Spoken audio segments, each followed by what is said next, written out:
You know, growing up as a kid in the early 2000s, I was glued to the TV. And while I did watch a lot of the mains like Cartoon Network, Nickelodeon, and Disney, while I loved those channels, especially Nickelodeon because of my boy SpongeBob right here. However, during this time in the early 2000s, you also might have stumbled upon a little program known as 4Kids TV. What is 4Kids TV? So in the 90s, Fox wanted in on some of that kid show action. So they decided to make Fox Kids, and it was an American children's programming block. No, it's Greymon on Digimon all next week, starting Monday afternoon on Fox Kids. And it stayed that way all the way up till September 1st, 2002. Because for some reason, they decided to change it. Do you know what to? Yep, that's right, Foxbox. If you guys got that, by the way, congratulations. Well, that's because Fox Family Worldwide, also known as ABC Family Worldwide, is owned by Disney. And Disney wanted to buy Fox Kids. So that meant a name change, and a lot of Fox Kids shows went with it. So a rebrand was to happen. And it was a joint collaboration between the Fox Broadcasting Company and a company known as 4Kids Entertainment. You might know 4Kids Entertainment from the dubs of Pokemon and shows along the likes of that. Well, anyway, they collabed together and they rebranded Fox Kids as the Foxbox. However, this rebrand didn't last long at all because it got rebranded again. Foxbox didn't even last 3 years. Afterwards, it got rebranded to 4Kids TV. Look out! It's gonna blow! The Foxbox is now 4Kids TV. We're 4Kids. Are you 4Kids? And this is where the name of the channel would stay until its eventual shutdown. But we'll get to that a little bit later. But before I carry on, I just want to invite you to hit that subscribe button. I am so close to hitting 1,500 subs. I just need 9 more to go. And it would mean so much to me if you took some time out of your day and you hit that subscribe button and got us there. You're watching 4Kids TV. The magic continues. Now, back to the Winx Club. I'm actually not gonna lie, for the time, 4Kids actually had some banger shows. We got One Piece, Yu-Gi-Oh!, TMNT, Kirby, F-Zero, Winx Club, fucking Sonic X, and those were just some of them off the top of my head. I know later on throughout the block they would inquire some other shows, but these are the ones that are the most memorable to me. Shows like One Piece, Yu-Gi-Oh! I think, and Mew Mew Power, and Sonic X, I believe, all aired for the first time overseas over here, thanks to 4Kids. Sure, I mean, maybe you could say it wasn't for the best because 4Kids heavily Americanized everything. I mean, for fuck's sake, they even got the leads of all their shows singing the national anthem. No, I'm not making that up. And now, the stars of 4Kids will sing the national anthem. Oh, say, can you see by the dawn's early light What so proudly we hailed at the twilight's last gleaming, whose broad stripes and bright stars through the perilous fight o'er the ramparts we watched were so gallantly streaming. Oh yeah, that's the stuff. Also, I'd like to note that for some reason, if anything had like Japanese text on these shows or any weapons or guns, they were just completely removed. The censorship in the 4Kids dub, looking back, is a little ridiculous. With it being heavily Americanized does suck, but I mean, at the time, there was a point to where anime wasn't really cool and it was really looked down upon. It's not like today where everyone fucking loves anime. This was still in the early 2000s where anime was still a bit foreign. Not as foreign as it was in the 80s and 90s, but still at a point to where no one really knew about it. So we could take whatever we could get. But even as a kid, I really didn't even notice the difference. I was just so psyched to finally watch these shows. And I don't care who you are.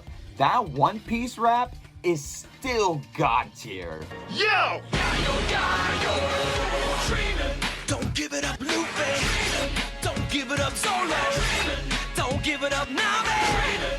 Don't give it up, give it up, give it up, give it up, give it up. No! Here's how the the story goes, we find out about a treasure in the Grand Line, there's no doubt. The pirate whose eye is on it, he'll sing, I'll be king of the pirates, I'm gonna be king. And the Sonic X theme, shall I say more? In fact, it was so good, other countries didn't even bother changing the theme.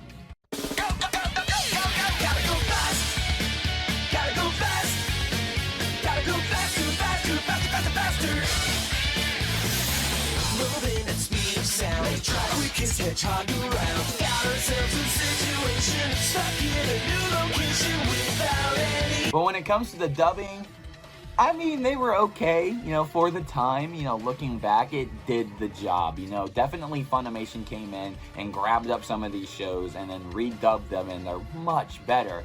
But for the time, this wasn't bad. And I did love the animes, don't get me wrong, but I, as a kid, was way more into video games. So when I found out that there were some video game shows on this channel, my mind was just blown. I was so excited. It's so weird to think that back in the day, Nintendo actually licensed out some of their IPs to 4Kids TV. Both these shows are really good. F-Zero was a little bit harder to catch on the air, but the episodes I did see, I did like. And Kirby, I did catch a lot more, and from what I saw, I did enjoy the show a lot. And while Kirby and F-Zero were both great shows, it was the other two video game shows that I was really about. The first one, Viva Pinata. It's party time!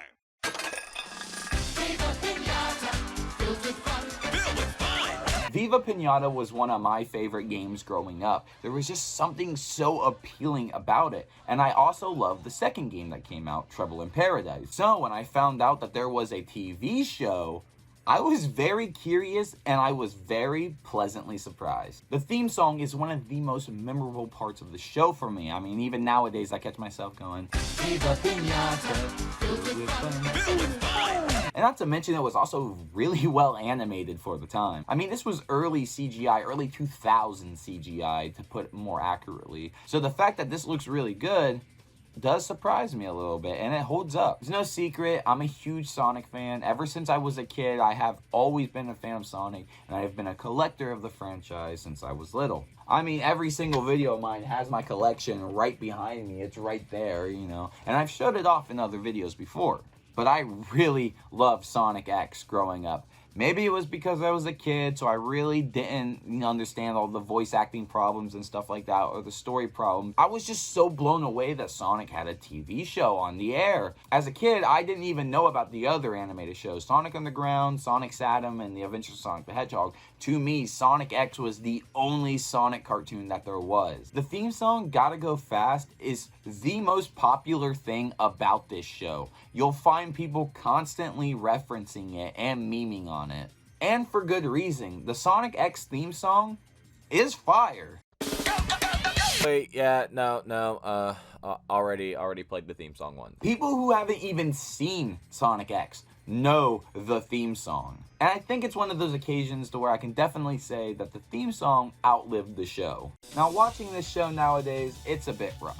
But thanks to the nostalgia lenses I installed into myself, I can enjoy it with no problem. Also, the voice cast, I know a lot of people make fun of this voice cast in particular, but I have to say, this voice cast is still the Sonic voice cast to me. Look, I know it's been a while since Jason Griffith has voiced Sonic, but I don't know. He's just the Sonic that automatically pops into my head.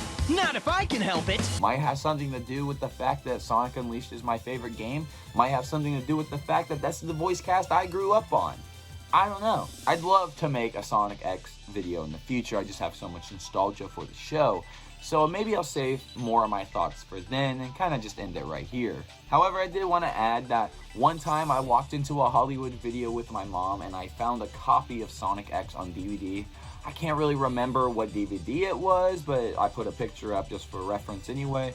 And I just remember being so excited to see that DVD in front of me that I begged my mom if we could rent it, just so I could bring it home so me and my brother could watch it. 4Kids did have some other shows I do remember watching, like Winx Club and Totally Spies. Now back then, you would not caught me dead saying that, but I'm 23 now, I don't give a shit. Winx Club and Totally Spies were the shit growing up. You cannot lie to me. I don't even want to hear it. You know I'm right. I know there were more shows that 4Kids did end up acquiring over the time, but I didn't really watch any of those, so I'm not going to bring any of those up. However, behind the scenes, the channel wasn't really doing well, and on December 27th, 2008, the channel was shut down. That also meant the website went with it. Yes, there was a website that you could get on and play games and watch episodes online. I used to visit this site a lot growing up. The Flash games I used to play on it, I used to play all the Sonic games, I used to play all the Viva Pinata games. Like I said, those were pretty much the two big shows I really watched on 4Kids and the ones I really wanted to see. So it makes sense I gravitated toward those games. Chaotic was also on this, and I just never fucking bothered with that show. However, I can't really show any of these games off because they run on Flash, and Flash was unfortunately shut down a while ago. However, I do know of this Flash archive that has all these Flash games on it. So I don't know if it's on there, but hey, you might be able to find some of the 4Kids games on there. But using the Wayback Machine, we are actually able to see what the website looked like, and I gotta say, going through the different layouts of the website was actually really interesting, and it was a fun trip to go back. Some links actually worked, and I'm happy to see that some other people went out of their way to archive this. So it's really cool. But yes, when the channel went down, the website went with it. And I actually remember being surprised one day. I went on 4kidstv.com and it wasn't there anymore. In fact, if you go on 4kidstv.com right now and you search that in Google, the website is still there and it's up for offer. So I don't know, maybe your boy might buy the domain. Hey, 4Kids definitely was an interesting thing. I really enjoyed the program, and it's a shame because the program had a lot of personality to it. Personality you don't really find on TV nowadays, if you even watch TV nowadays. Thanks to streaming services and the internet just in general, TV channels like this kind of get, dropped because they're not really worth the investment. I remember 4Kids fondly. And even nowadays, me and my brother will go to each other and go, hey, remember 4Kids? Yeah. But guys, with all that said, do you guys remember 4Kids TV at all? Do you remember the Fox Box or Fox Kids? Were you old enough to experience that? I wasn't. I got 4Kids. Let me know in the comments below. I really would love to hear some of your 4Kids stories or, the other channels associated with that. It is really cool to deep dive in all this old nostalgic stuff for me to really fully understand what happened because as a kid, this stuff just kind of disappeared. I didn't really know. But as an adult, I have hindsight and I have the ability to research it all. I have an Instagram, I have a Twitter, and you guys can go follow me. The links to those will be in the description below. And like I said earlier, it would mean a lot to me if you hit that subscribe button and the bell for post notifications because I wouldn't want you to miss a single upload of mine, especially if you enjoy them. And can we try to get this video up to 10 likes? That'll be much appreciated. Well guys, that's gonna be it for me today. You take care.